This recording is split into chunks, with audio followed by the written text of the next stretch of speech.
Malini Devi multi speciality hospital, Christian Peta, 5వ line, కావలి.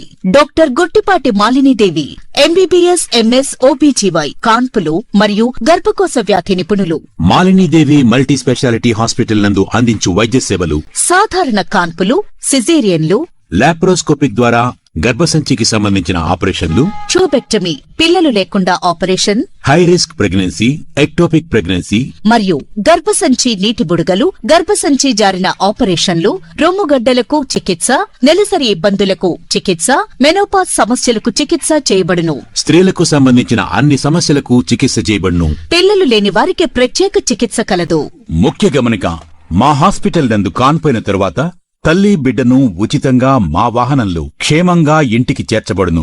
మా hospitals ప్రత్యేకతలు: ICU, lab, AC and non AC rooms, 24 గంటలు medical shop, ప్రతి రూమ్ నందు వేడి నీటి సదుపాయం కలదు.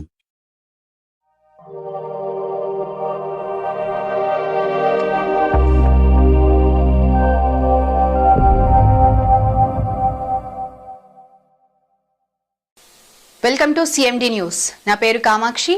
ముందుగా నేటి వార్తా విశేషాలు. చిత్తూరు నారా చంద్రబాబు నాయుడు సతీమణి భువనేశ్వరిపై మాజీ మంత్రి ఆర్కే రోజా చేసిన అనుచిత వ్యాఖ్యలను ఖండిస్తూ చిత్తూరులో తెలుగు మహిళలు గాంధీ విగ్రహం ఎదుట రోజా దిష్టిబొమ్మను దగ్ధం చేసి నిరసన తెలిపారు. ఈ నిరసన కార్యక్రమంలో తెలుగు మహిళలు మాట్లాడుతూ రోజా నోరు అదుపులో పెట్టుకోవాలని తెలుగు మహిళలు ఆగ్రహాన్ని వ్యక్తం చేశారు.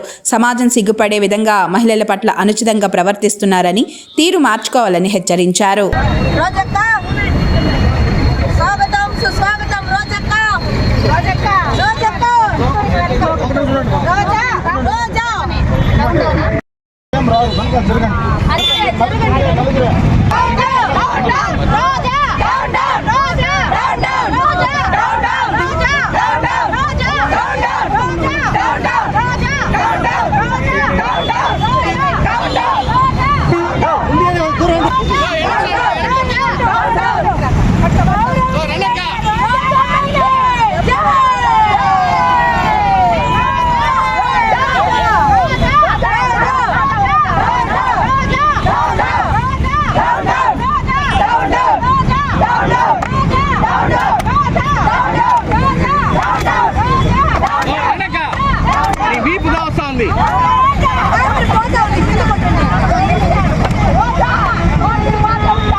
మేము చిత్తూరు మహిళలు మాట్లాడుతున్నాము. నేను సూటిగా ఒక 2 క్వశ్చన్స్లే అడుగుతాను. రోజా గారు, మిమ్మల్ని తిట్టడం నేర్పించింది మీరే, సంస్కారం నేర్పించింది మా చంద్రబాబు నాయుడు గారు, అరాచకాల ఆజ్యం పోసింది మీరు, ఆ అరాచకాల ఆజ్యాన్ని ఆరిపోతున్నది చంద్రబాబు నాయుడు గారు. అదేవిధంగా మహిళలను కాళ్ళతో తన్నిచ్చింది మీరే. నారా చంద్రబాబు నాయుడు గారు స్త్రీ శక్తి అనే ఒక పథకం పెట్టి వాళ్ళని గౌరవిస్తున్నది నారా చంద్రబాబు నాయుడు గారే. ఇలా మీరు చేస్తున్న అరాచకాలకన్నీ, దానివల్లే మీరు చేస్తున్న అరాచకాల వల్లే వై నాట్ 175 నుంచి 11కి పడిపోయింది మీ స్థానం. ఇప్పుడన్నా రోజా గారు మీ నోరు అదుపులో పెట్టుకొని ప్రజల్ని కానీ లేడీస్ని కానీ ఈ విధంగా దుర్భాషలాడడం మంచిది కాదు. మీ నోటిని మీరు అదుపులో పెట్టుకోవాలని ఇంకా ఒకసారి హెచ్చరిస్తున్నాం. లేదంటే మా లేడీస్ అందరూ ఏం చేస్తామో మాకే తెలీదు, హద్దులు దాటుతామనేసి హెచ్చరిస్తున్నామండి మీకు. Thank you.